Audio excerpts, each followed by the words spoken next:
Okay, I want to introduce our speaker today. This is Dr. David Black. He's agreed to speak to us. And he's going to be talking about the search for extraterrestrial intelligence, and also I think we're probably going to mention a little bit about extrasolar planets in that.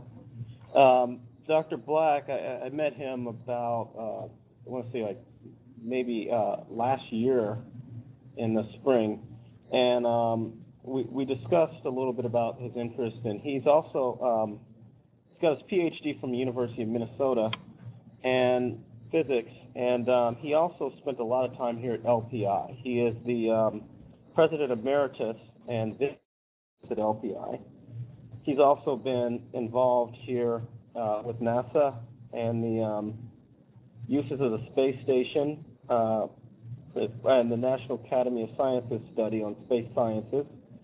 He has is also a visiting professor at the University of London and a consulting professor at Stanford University, adjunct professor of physics at Rice University, and I can go on and on about like some of his bio here. But thing is that this is someone who has a lot to tell us about, and so I'm glad everybody could make it here for this talk.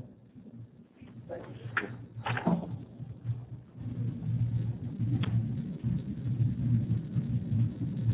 I didn't realize the name of the school. I think it's the same appropriate given what we're going to talk about here today. I'm going to use the term physics in the sense of century and before. That is, physics was the mother science. So all science before the 16th century was basically looked at physics. So there'll be a little bit of biology, a little bit of geology, and other aspects of physics. And the main intent tonight is to try and bring you up to speed a little bit on the search for extraterrestrial intelligence, and in particular how physics helps inform and shape and limit what we can do in that area. That's just an outline of the talk. So let me start off with the fact that in the last 15 years or so, and many of you may be aware of this, there's been an increased awareness of and activity in all the aspects that go into SETI, search for extraterrestrial intelligence. One of the things that's been very, very active of late in the area called astrobiology is the study of extreme environments. Extreme environments are interesting in that what we found, life lives in places that we never before would have guessed we would find it. And it's important because as we think about finding signs of life elsewhere, either in our own solar planetary system or on other stars, understanding the extreme range of places where life might start and evolve is a crucial aspect. As David said, extrasolar planets is another area that's really blossomed in the last 15 years. The first real evidence for extrasolar planets was in the early 90s. And since that time, hundreds of these objects have been found, and I'll talk a little bit later on about it. And of course, one of the reasons that extrasolar planets are important is that we view planets almost as cosmic petri dishes. They're places where stable environments are located and allow the life that might form there to potentially evolve. And then finally, SETI, the search for extraterrestrial communicating has been going on, frankly, since the late 60s. The first attempt was by Frank Drake called Project Ozma, using the Arecibo dish. And he looked at two stars for a very short time. I think it was just a pilot effort. And he looked at the 21-centimeter line, or in the region of the 21-centimeter line of hydrogen as a place to go. We'll talk a little bit about why that might be a place to start. And in a way, the first two of these really have provided a lot of extra impetus for the people who are pursuing the search for extraterrestrial intelligence. The key assumptions going through this is that the laws of physics as we know them apply, and again, physics I'm using in the broadest sense. We're going to be looking probably for carbon-based life. There are arguments to be made for other forms, but absent any particularly compelling reason to focus on that. And one of the implications of this is that you want to have liquid water plus energy so that life can form and do its thing. Evolution is operative, that is, and that implies there'll be a time scale or time scales for the appearance of intelligent life, and we'll talk a little bit about that. in the one case where we seem to have some evidence. And finally, of course, where communication technology is necessary, that means you have to have the physical ability, whatever life form is, to manipulate extensively. You can think of creatures here on Earth that live in the ocean that are obviously intelligent by any measure of the term intelligent. However, they are not able to communicate in the sense of having technology. So this also puts somewhat of a limit on the kinds of things that one might be looking for. By the way, anybody can interrupt anytime if you have any questions.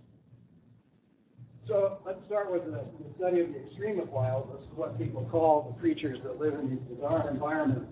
And I'd say in the last 15 years, this has become a real cottage industry in many places. Really weird places that the creatures we get into. And here are just some of the examples of things that have come to light in the recent years.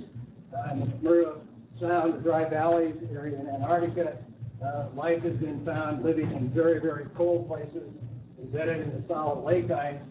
And they don't need much. They actually use the localized dirt that's in there as the food source, and they use a little bit of sunlight they get for photosynthesis. Contrast that with what you see in the Yellowstone area, very hot, springs up to 90 degrees Celsius, extremely acidic. There are rivers in Spain that are very acidic where you find life.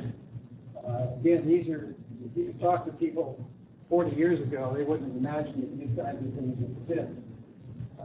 Deep underground, scientists are also looking down in the mines in South Africa and finding evidence of thriving colonies of living organisms, absent sunlight, of course, but they're able to metabolize things using the water that's available, and they tap into a different kind of energy source.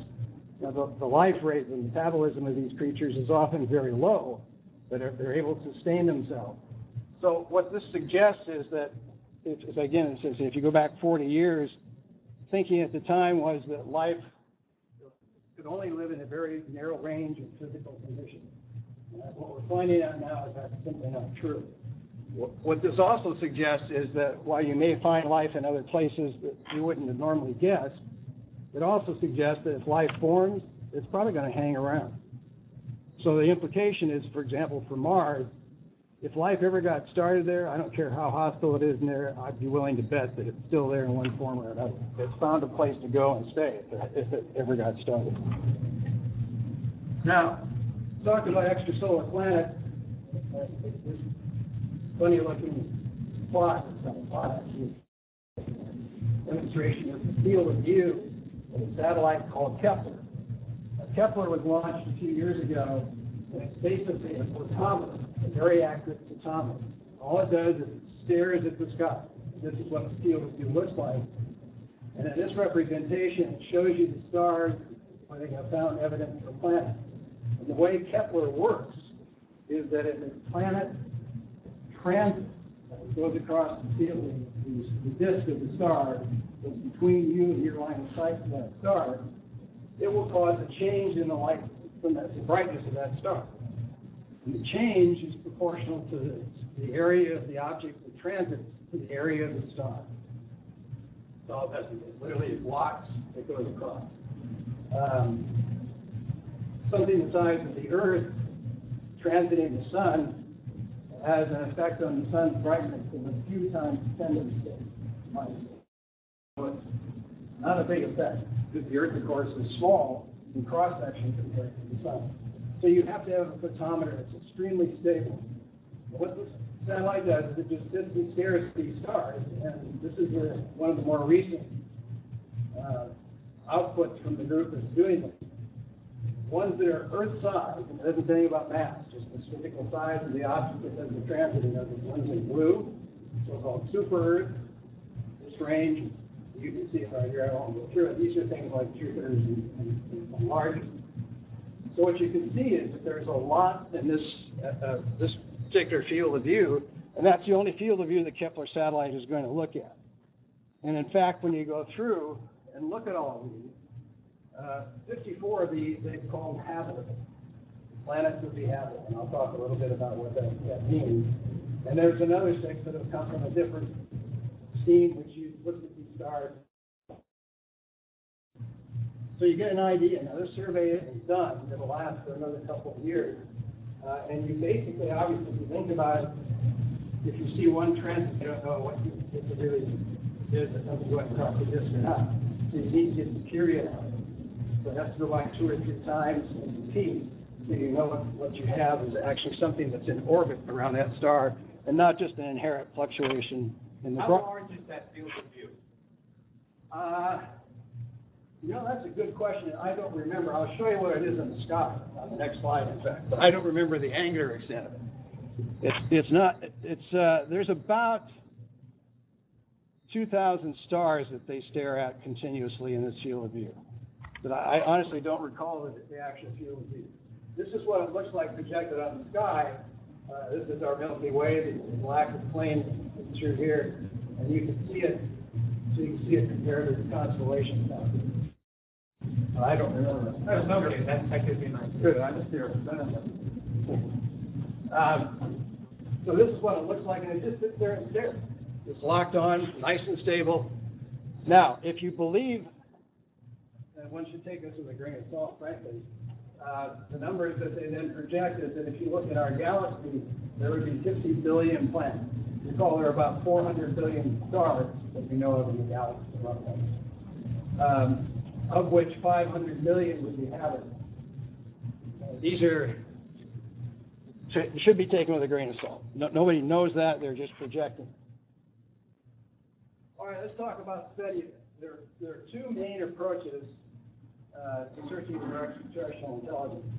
And they really got started back in the early 70s when NASA formed a series of workshops following on the Project Ozma by Frank Gray, and trying to see what there might be there. And there were 2 schools of thought that developed in those early workshops. First one is the so-called targeted search. The idea here is you actually look at specific stars, like the ones we saw on the previous plot, with a high likelihood of having the so-called right planet. We'll talk a little bit about what the right planet is. The other approach was to say, okay, let's do an all-sky survey, and it was based upon the assumption that civilizations mimic nature in the sense that they have a luminosity function. Now, I'll say a little bit about that. Now, if you haven't thought about this problem, as the header says, the cosmic haystack is huge. It's 9-dimensional in the sense. There's 3 space dimensions that you have to worry about. There's a time dimension. You may have civilizations that formed and have died off. So you have to be coeval with the civilizations that you're trying to detect, or at least coeval within the light transit times for any potential signals that might have been sent or shared. There's 2 polarizations to any signals, radio signals. There's a question of what frequency is it at, how do you modulate it, and then what sensitivity do you need?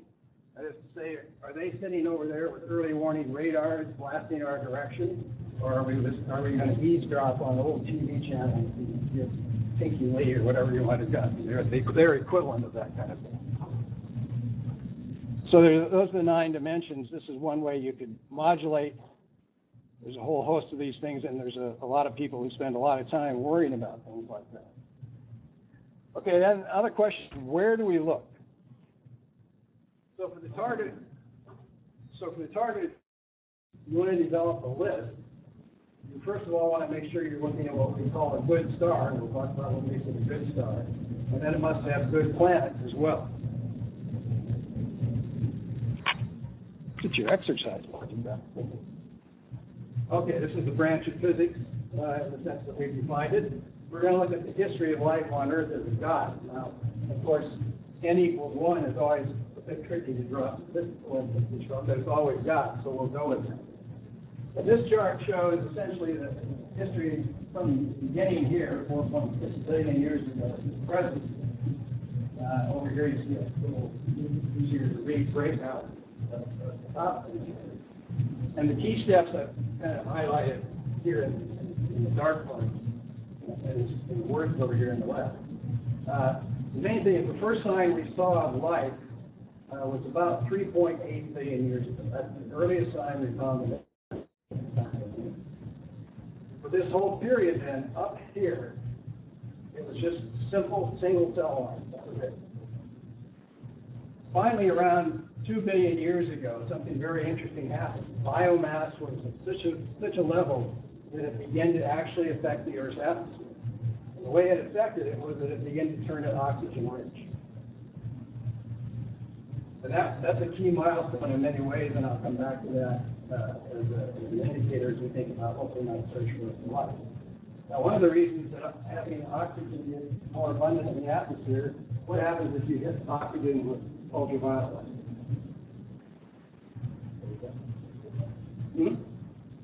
Become ozone. Ozone. So you begin to build a shield, if you will, to the potentially detrimental effects of the sun, or the parent star, or other planets. So at about this time, then you begin to get significant oxygen. Shortly after that, as it moves on, finally up in here, right up close to the Paleozoic, is where you finally start to get complex life. And then right in here is where you get the Cambrian explosion. And this was amazing in the sense for those who study this field, because almost all the life forms that we're familiar with today appeared rather suddenly here in the geological time frame, right during this era. And then from then on, the events have caused particular species to disappear, others to become more into the forefront in terms of the domination. But the key thing is that when you look at this chart, most of the time the life on the Earth was extremely primitive. Once it got into here, things started to happen rather quickly. So to the extent that this is a model that we can use and apply as we look for signs of life elsewhere, probably you're going to need a fair amount of time for the very primitive life forms to start to modify the planet sufficiently so that the more advanced forms could actually come along. One of the more famous extinctions, of course, was the one that occurred 65 million years ago, which was the extinction of the dinosaurs. And I think about 70% of the life of the species disappeared at that time. It wasn't as bad as the major, the Permian extinction, where 95% of all life was wiped out at that time. And what's important about this, for us maybe, is that dinosaurs were warm-blooded. Some of them, they were intelligent. And in fact, there was a guy, I forgot the technical name, but he was about 4 feet tall, and he had an unusually large brain for his body mass. They'll be able to determine this from looking back at the specimens that they found.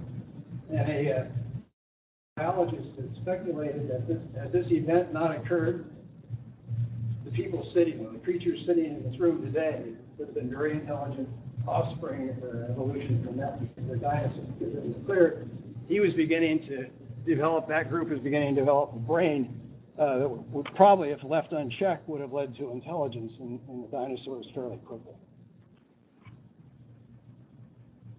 Okay, what kind of planets do we want? So we've got to have good planets, so how do we target the good planets? Over here you see the mass of the parent star expressed in solar units, so the sun is right here. And this is the distance of planets in their orbit around that parent star. This zone, it's called a habitable zone.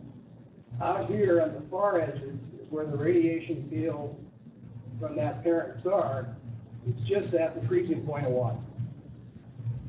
In here, the thesis here is that for life really to get going, you have to have fairly abundant liquid water. Here's the Earth, the solar system. Venus just missed. Mars apparently just missed. And here, of course, is Mercury. Now, also shown in here is what's called the tidal lock radius. Mercury's just inside that, and all that means is that if a planet happens to be that close to its parent star, it becomes tidally locked and has one face always facing the star. The other one is away from there. Altogether, probably not a particularly good environment if you want life to perform and evolve to a higher level of intelligence. So there's a cutoff here. So if you look at this, it suggests that the lowest mass star that you might want to look around is the late M star. And on the other hand, up here There's another reason why this cuts off. It has nothing to do with the tidal wave. It's not. Check. Yeah. Can you still have weather if you're tidally lost? Yeah, you can have weather if you have an atmosphere. You have to have an atmosphere, but what will happen is that you'll set up some very massive flows, exchanges that can go back and forth across the terminator, basically. But you have to have a massive atmosphere. You have to have enough of an atmosphere to cause that's where the weather comes from. You can get circulation effects, not in the normal sense that we're used to. You probably wouldn't have cyclones, but you could have flow if you had a sufficient atmosphere. If you're in that close, though, the temperature is probably, whether you can hang on to an atmosphere for any length of time, it's debated.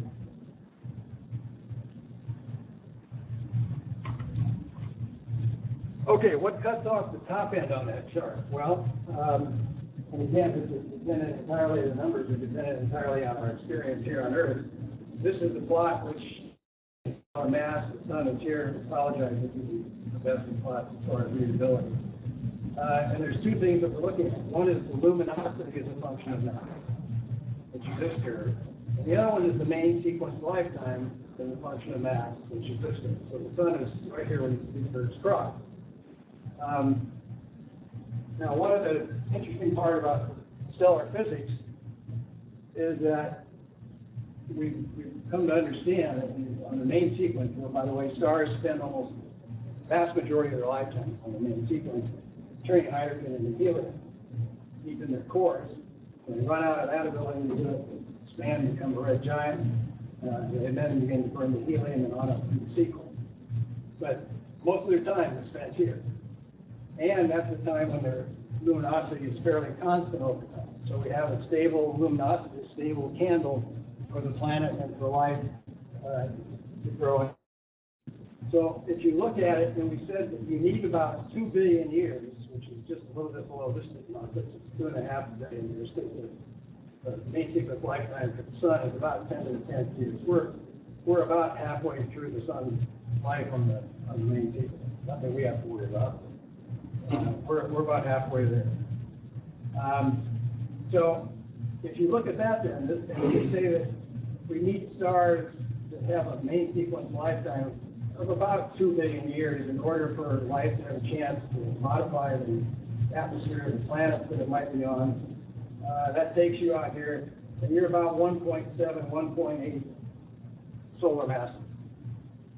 And of course what happens is stars don't burn, the brightness is not proportional to their mass, it's proportional to the mass and the power, a little over Q, in fact, in this region of the main sequence. So this cuts off, if you will, how massive a star you might expect to find planets in that. And you can argue about whether 2 billion years is the right number, and nobody can say you're wrong, but that's the kind of thinking that goes into it. Okay, as I said on the All Sky survey, they take a totally different approach. Their approach is to say that civilizations may have a luminosity.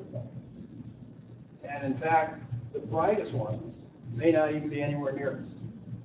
So this is a list of the apparent brightest stars, the 10 or so brightest ones. The sun, of course, right in our backyard is by far the brightest.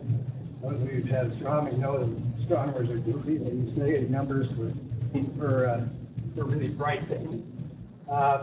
So this shows the apparent magnitude. That is, as you see it, that's the magnitude scale that will define what you see. It's not their actual brightness. And what you see right away is that the brightest star outside the sun isn't our near neighbor. Our nearest neighbor is a little 4 light years away. This is 8.6 light years. And again, the next brightest one is 74 light years away. There's roughly 8,000 stars inside the volume that's described by how far out this guy is, and yet it's the second brightest, apparently, to us. And on down, you can see some of the guys here that are really far away, and yet they make the list, substantially further away than anything else. Their absolute magnitudes are shown here. Again, negative is good if you're going to be pretty bright. So the brightest one on true brightness, that is the brightness that's set at a distance of 10 parsecs, that's how you define the absolute magnitude, is brighter and it's brighter than the sun. If you put the sun next to it, it's pretty pitiful in comparison. This is 1.4, over 140,000 times brighter than the sun.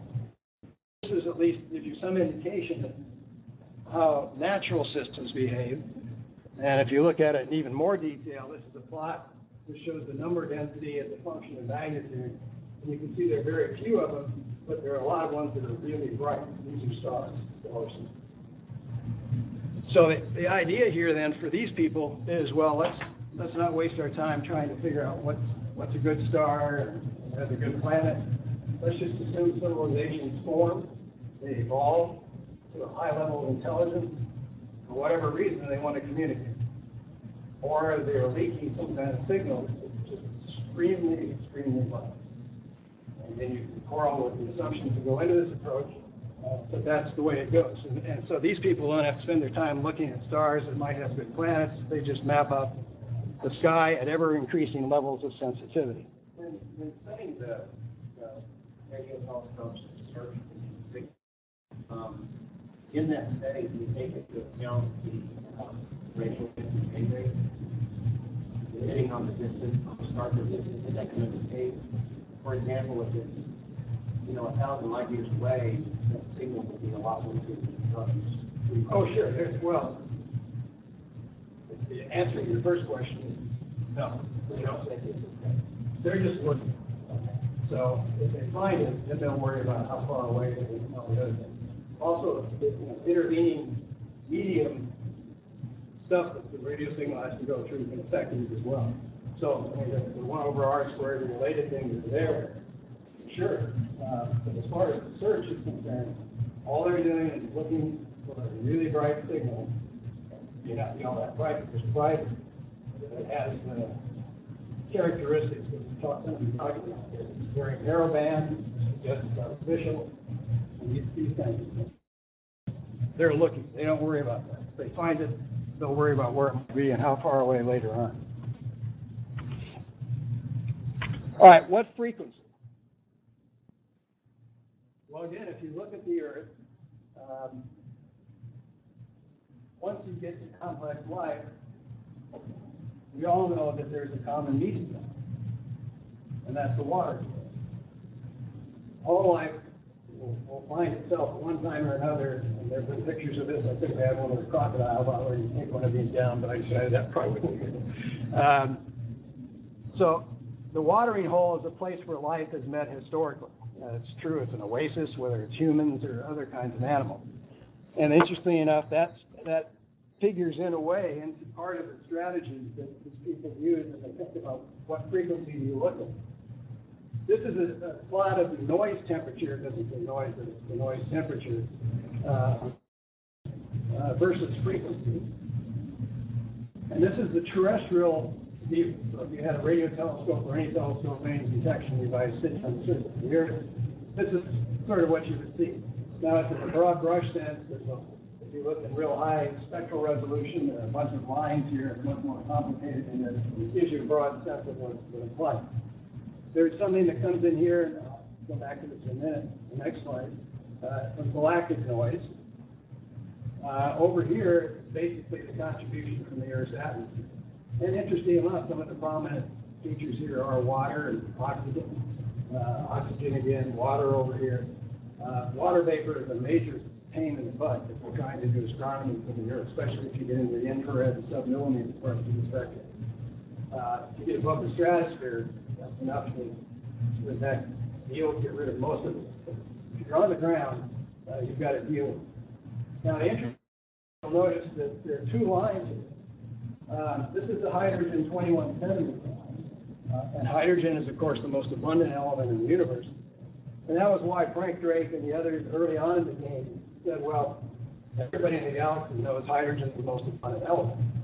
21 centimeter line sticks out like a sore thumb.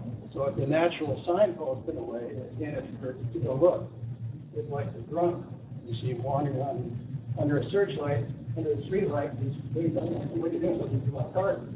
Did you lose him here? No, but I can see you. So I mean, that's basically the argument for looking at the 21 centimeters. Next to it, in a sense, So it's 18 centimeters is the line from OH. And so romantically, as much as anything else, people have talked about this is the water. This is where civilizations will meet. Everybody in the galaxy will see this. So if there's going to be a signal that you notice it, you put it here or here. No, the argument goes you put it here because everybody knows about the low noise. So it's a natural place for you to send your signal if you're trying to attract attention from other civilizations. If you get off on the moon, you're going to have to worry about the Earth's atmosphere. A few other physical phenomena come into play. This is the background. Does anybody have any idea what this is due to, this background?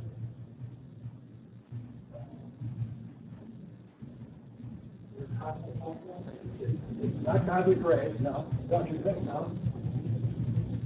But the galaxy has a magnetic field. What happens if you send electrons through magnetic field? It's spin, they radiate, right? What kind of radiation is that? Electromagnetic radiation. Oh, good, right. Yes. So this is basically the synchrotron radiation background. This is these are the latitudes for galactic latitude. It varies a little bit whether you're in the plane or out of the plane. But that's basically what this background noise is. So it's at the limit. If you wanted to look down here, it wouldn't be very bright because the fact that the noise temperature is pretty high. This is the background that's set by the cosmic background, 2.76 degree cosmic background. So it ultimately sets a floor in the region where you're down here. If you try to, you can't get below this noise temperature because of that background, which is everywhere you look. And then over here, we now managed to get rid of the atmosphere, but we have another limit, which is a fundamental limit where H nu equals C2. So that sets the noise temperature for devices if you wanted to look at the longer end. Just to set your perspective for those of you who aren't familiar with where we are, the infrared over in here. Visible is a little bit more to the right. But again, you can see that here it's where it's minimum, but still the water hole, as we described it, is near where it's quiet. So romantic and actually somewhat practical if you're trying to look for a signal from extraterrestrial intelligence. All right, now I want to make a little, as I say, a brief aside, merely looking for signs of complex extrasolar life, never mind whether they're intelligent or not. Is there life on Earth? I'm glad we didn't say intelligent. They've been watching the election stuff. They already know. And this Galileo is the one that's featured today. It's the spacecraft Galileo. It was launched in '89 to go to Jupiter, and it used a pretty nice celestial mechanics trick. It got gravity once from Venus. I think the Venus one was here. And it actually got one twice from the Earth, swing by. And one of the swing bys, when it came by, this is what the view is like from the onboard camera system. That's the moon, the Earth. They actually took the instruments and decided to look and see if they could, if they didn't know anything else, could they infer that there was life on the Earth? So one of the instruments is the near-infrared spectrometer, and it detected ozone and methane. And as we said earlier, oxygen, you break it down and it forms methane, forms ozone. And oxygen is the signature of the living systems on the planet. Methane also is the signature of living systems. And more importantly, if you were to take the Earth's atmosphere and put it in a bell jar, not replace anything, it's vastly out of chemical equilibrium. It wouldn't stay. So you have to be constantly replenishing both the oxygen and the methane. And it says here the Earth is too warm to have methane ice, as we have on Titan. So, and volcanoes, which will give it off, far too ineffective to actually make up the mass that we see as far as CH4. So just by seeing the oxygen and CH4, you can infer that there is life on that planet. And in fact, this is one of the major contributors for methane, as is this. Not the young woman here, but these are African termites. Termites provide an incredible amount of methane. So what's important about that is, as we continue our search for extrasolar planets and come to better understand them, telescopes are being conceived, which would actually do spectral atmospheres of those distant planets, and do essentially what Galileo did to the Earth. It's not easy, to be sure, but that's in the books in the long term. NASA ever gets a budget worth talking about. Okay, finally, interstellar travel. Obviously, if you could shake hands with somebody like this, then you could go out for some extraterrestrial intelligence. One of the things that often pops up in the discussion of interstellar travel is the so-called Fermi paradox by Enrico Fermi. And allegedly at lunch at Los Alamos with Edward Teller and a few others, he's alleged to have said, well, where are they? We did some scribbling on a napkin, so the story goes. It's always a napkin or the back of an envelope. And made an argument that there can't be a lot of intelligent life elsewhere, otherwise we'd have seen signs of it. And this is a different phrasing of that, a little more. Because if the apparent size and age of the universe suggests that it could have many civilizations, advanced civilizations. And they ought to exist. Why not? There's nothing special about the Earth. We've already seen this is before we knew about it, of course, but it's not hard to imagine out of 400 billion stars that there's going to be planets around some of those stars. So his idea was that if, in fact, civilizations got started elsewhere, the natural thing would be to expand outwards and explore. People have actually done population dynamics calculations to try and calculate how fast civilizations might spread, even using fairly pedestrian space travel mechanisms. And you'd be surprised. It doesn't take too long, and the civilization could actually spread throughout the entire galaxy, certainly within a fraction of the lifetime of the galaxy itself. So that's the essence of Fermi's argument. Now, one of the issues, of course, with interstellar travel is energy. There are several. Energy is an interesting one because it leads to a couple of other thoughts that people will put forward. It turns out if you take a 25-ton robotic force, this is about the shuttle, and we're sent it to Alpha Centauri, the nearest star system. It would use about 10 to the 20 joules. This is where it's not going all that fast, 50 years round trip, stopping at the other end. You can lower the velocity if you don't want to stop, you can use it on a flyer on the bottom. But this is comparable to the annual global energy consumption. So energetically, this isn't something that most civilizations, certainly we're far from being able to do that. If you look at the amount of energy humanity's invested in spaceflight today, it's a fraction of the U.S. energy output annual, let alone the global energy output. Scientist, Kardashev, began to think about this about 40 years ago.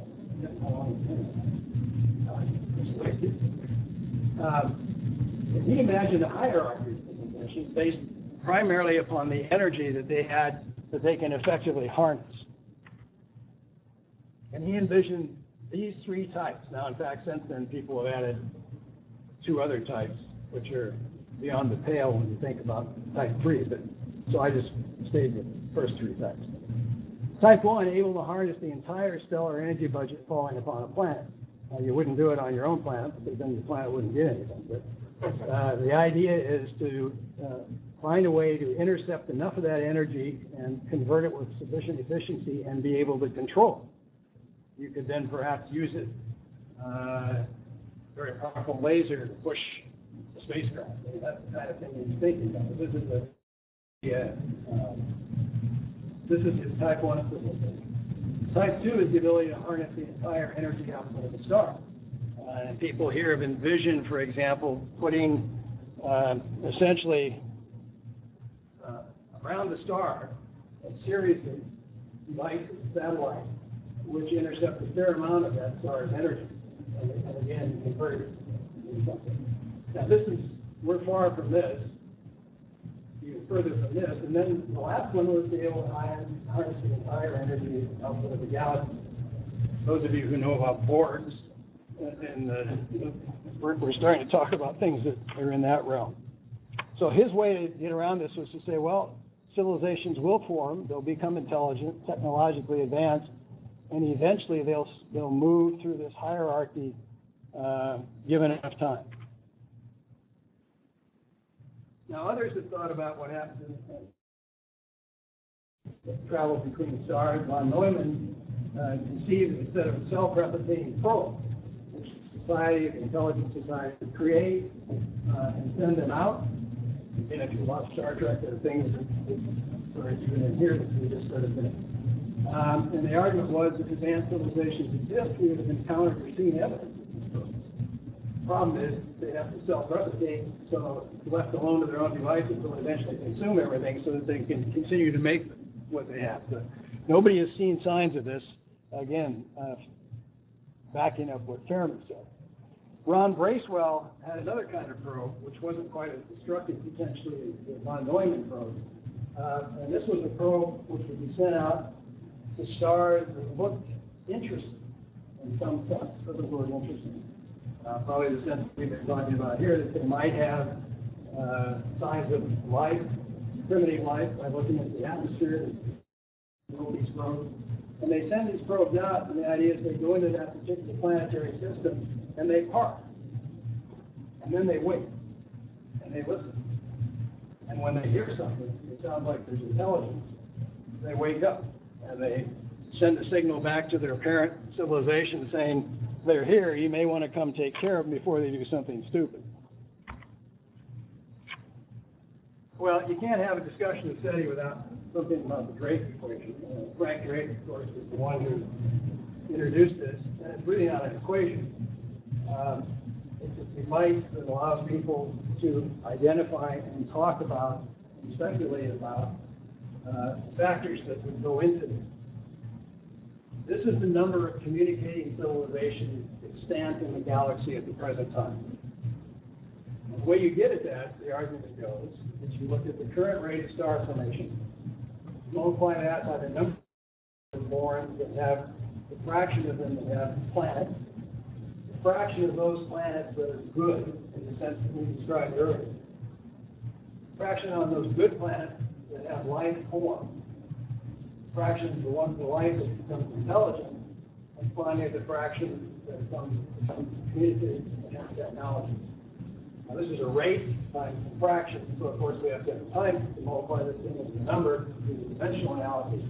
So they multiply it by the average lifetime in the communicating state.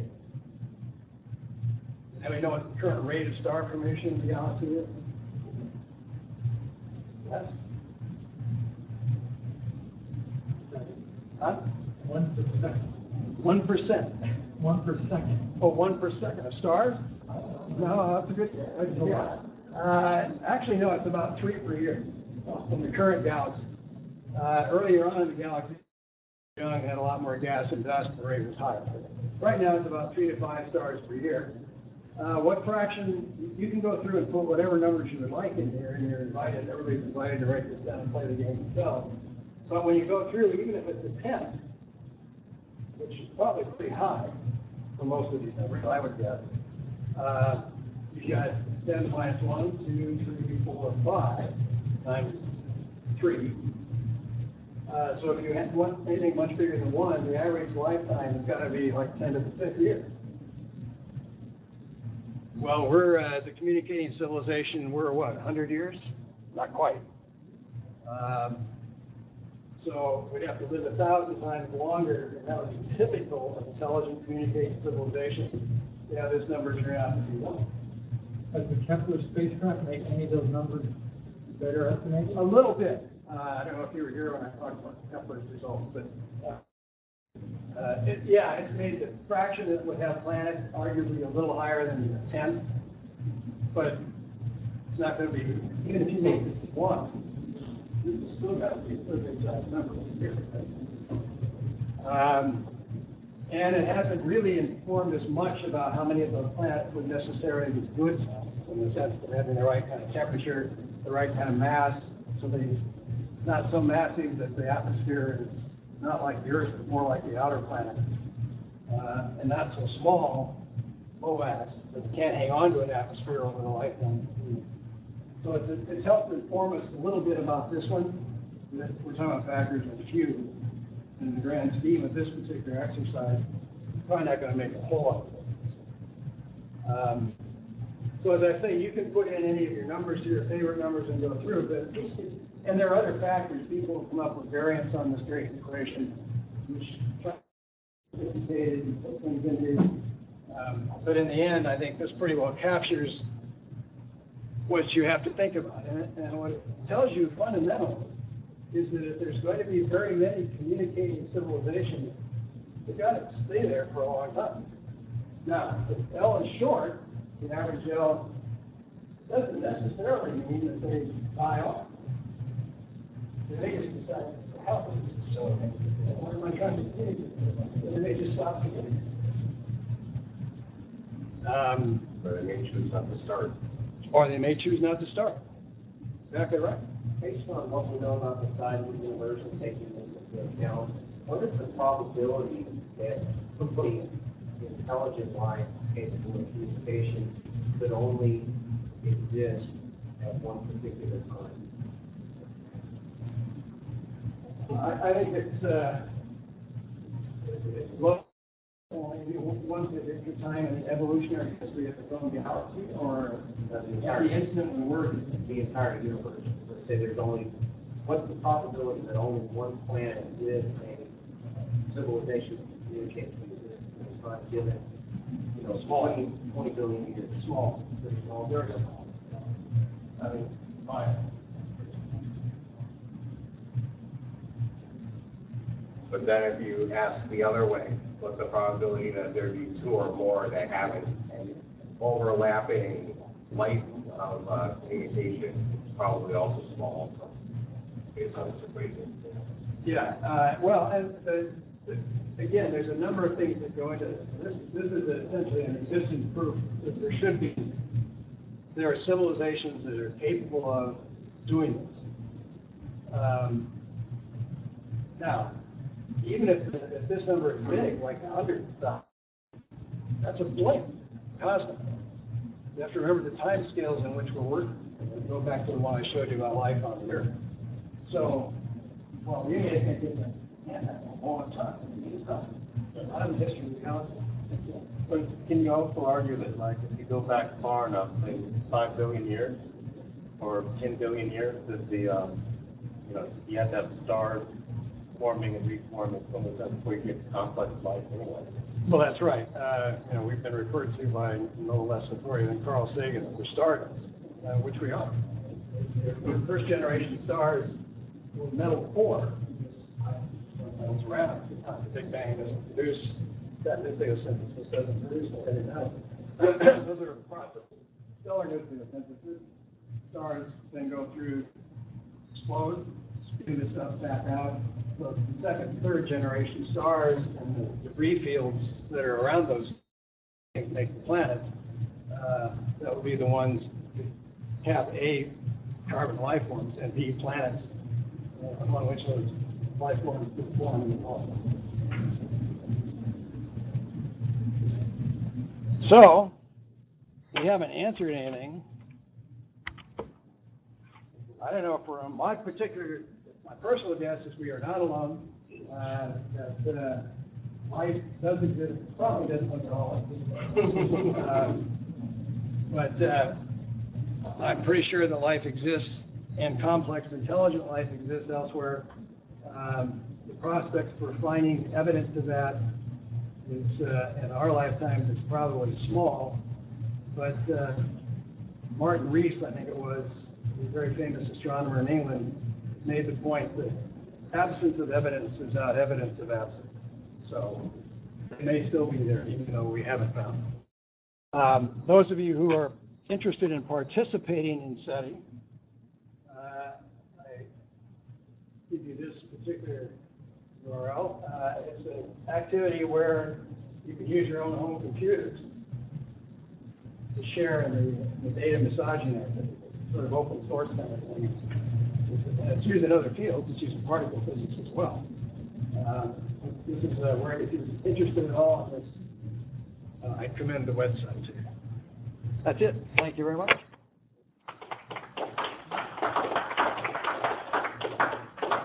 Okay, any other questions? I know we interrupted a lot. I've actually heard the argument that we should try to make contact with a game because they might be still. What do you have to say on that? Well, you have to remember what contact dialogue is like to have application. Not like you and I are having. But even if they're in the nearby zone, 10 or so light years away,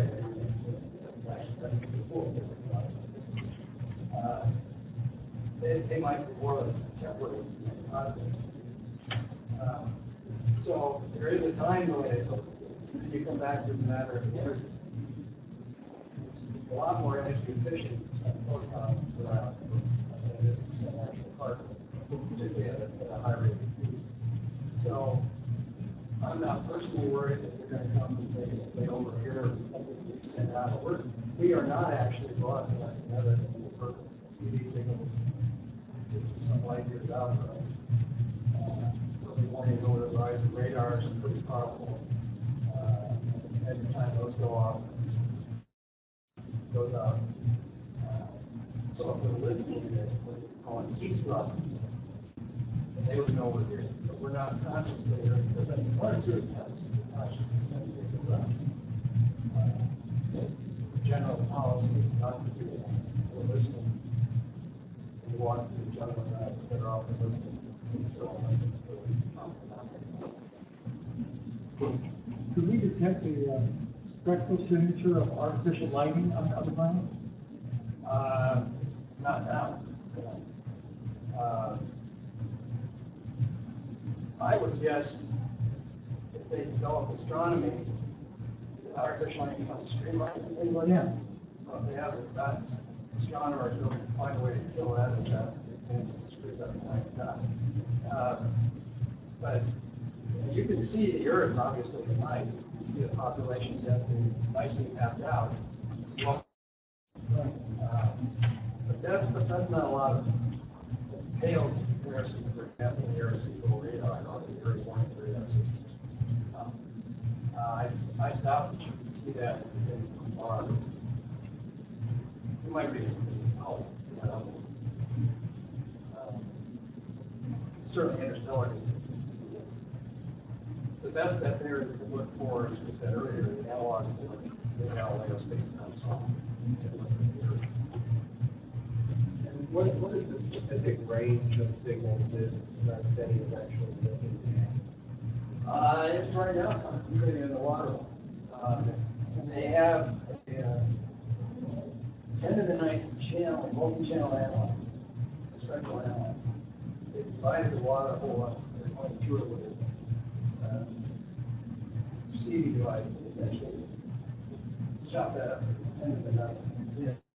So it's in the water. Again, with the argument goes, the most natural phenomenon is really broad signals. They're free, broad. If you look at everything that we do, it's far more efficient trying to communicate some information at zero limit. If you're looking for something to get down in contrast to a natural thing, you're looking for something very, very relevant.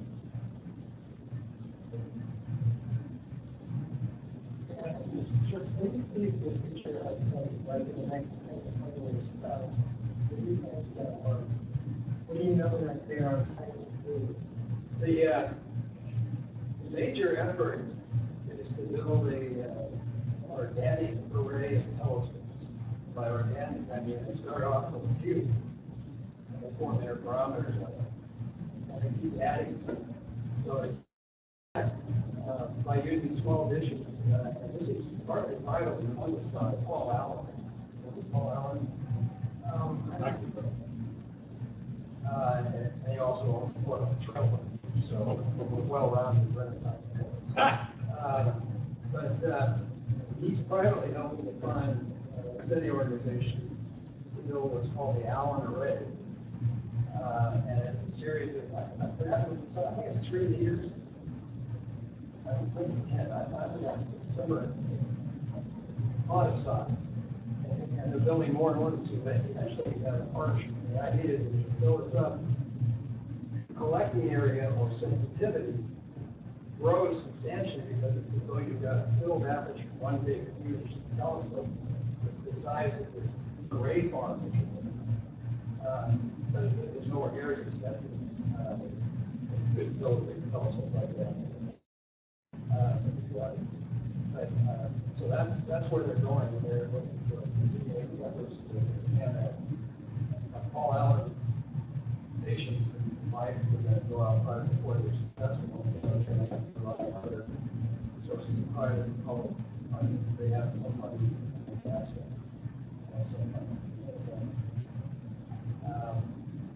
That's probably the major hardware price. There are people that are thinking about alternatives to the frequency space before. They're trying to develop arguments like they might be better. One is for helium-3 ion, turns out next to the hydrogen hydrogen transition is the second hydrogen transition, energetic. And that's in a region where it's very quiet. Quite small. So these so people are doing more. They are require a different set of temperatures. Other than that, all you can do is look at as we find more and more planets, like that, there's more targets to the temperature. But ultimately, it's probably just getting more and more into sensitivity. You don't know how strong something like this. Maybe it's just not a that rush to have to be able to they're targeted sensitivity all sides. That's probably what it's on a mountain in Massachusetts, Harvard University has a optical telescope doing optical SETI. right. You know about that? Yeah. There are people who are doing optical SETI, and they're some of them are looking for. It goes back to your question about light. They're looking at what the Cartier Type 1 civilization, a tremendous amount of energy. Maybe it's just floppy. It's laser. They're spinning it around and Flashes modulate. Yeah, flashes. Like the lighthouse inheritors of old. Actually, it's interesting that back in 1969, I think it was, when pulsars were Yeah. and image in a very real sense. There was a lot of people thought rotary OGN. Do you know if they've seen any pulses in that telescope? Have they ever seen anything? I'm not aware of that. That's if it happens. As you might suspect, there's a very stiff protocol about announcing potential impact of saying we've actually found evidence of societal impact. I suspect it's not going to be good. You must be very careful. What about the idea? What about the idea of something like you don't get a neuron? It's called habitable zone. Like what is it like Europa? Sure. Yeah, an ocean. It might be very close. Well, and a lot of people feel very strongly that life probably isn't all the chemical precursors that you would need to start life are there in abundance. Temperate zone where you have living water. There's ample energy. Water and energy is the life form. But now, the question you ask is, you could have the animal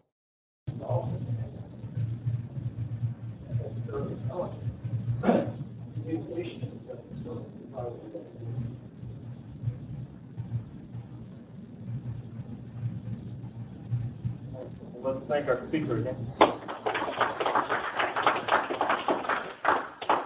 And I'll see you guys next week. Tuesday, we'll have Dan Fry here, who's going to be talking about his research.